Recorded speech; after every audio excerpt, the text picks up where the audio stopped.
I was working at the juvenile court in January of 1980 as a probation counselor when I was called one afternoon to Judge Turner's office, and he shared a story with me about a struggling residential program called Dogwood Village and needed my help. He said, "Pat, they're about out of money. They're about to lose their state license. Their board of directors, most have resigned, and they really just have no budget to operate." After I visited a couple days, I decided to accept the job. What Judge Turner didn't know was I had no idea you even needed a license to operate or what a board of directors was, and had never seen a budget.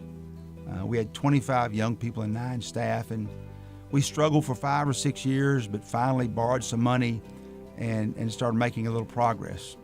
And then in 1986, another program in our community was having trouble called Memphis Boys Town, and they came to us to ask for help. And we agreed basically at that point to join the 2 organizations, Dogwood Village and Memphis Boys Town, and create a new organization called Youth Villages. Nobody knew about this place. I just knew it was a cause worth supporting, and he was an individual worth getting behind. I could see the quality in him at that time, and I have not been disappointed over the years. Pat Lawler is a hard-driven individual who sees the finish line before anybody else even knows there's a race. He has exceeded everyone's imagination but his own.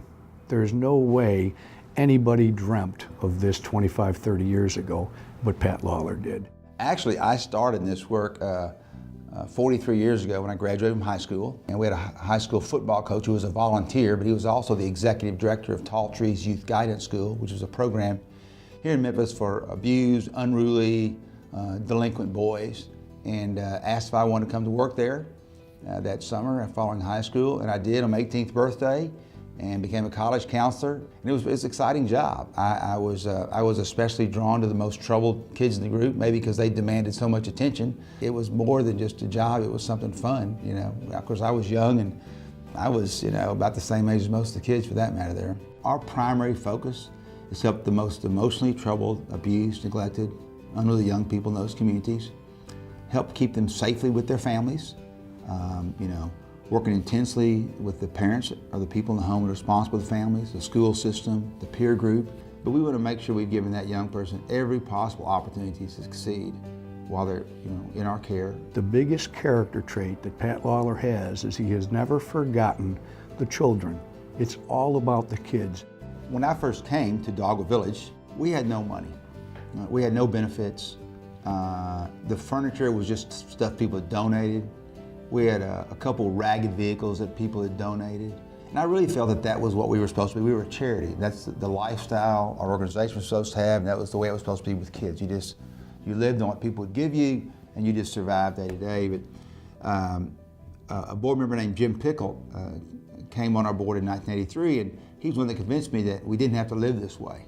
That we, you know, that we need to start thinking about building an organization and truly trying to find resources to be more successful, but also grow the organization. Bill Key had a great impact on me in the early years. I mean, he was a fantastic executive director, way ahead of his time in terms of building a strong organization here for young people, and was well recognized across this community of being a leader caring for young people. As we look at the future organization, we see ourselves mostly growing in a handful of states across the country. While we'll continue to grow as an organization, we're also going to spend as much time in teaching others how to use some of the methods that we use in working with children and families. My advice to anyone starting a business would first be to, you know, find something to do that you're extremely passionate about, and then find a group of friends or family members or just people in your life that care as much about you do, about what you're trying to achieve in your job or in your mission. And then make sure you surround yourself with a lot of experts that can give you a lot of advice, but also be willing to take the risk of learning everything you can about that business. Then of course find the necessary resources to help you fulfill your mission. We're devoting so much time to what's going on today in our organization. We know that there's so much more to do. Pat, I cannot tell you how proud I am of you for being the recipient of the Master Entrepreneur Award for 2016.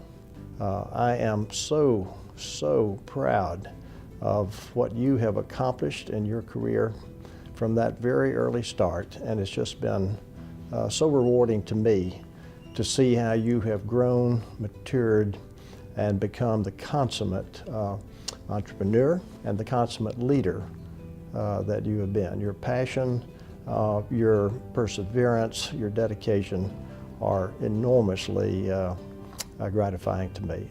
It's so special. Thanks.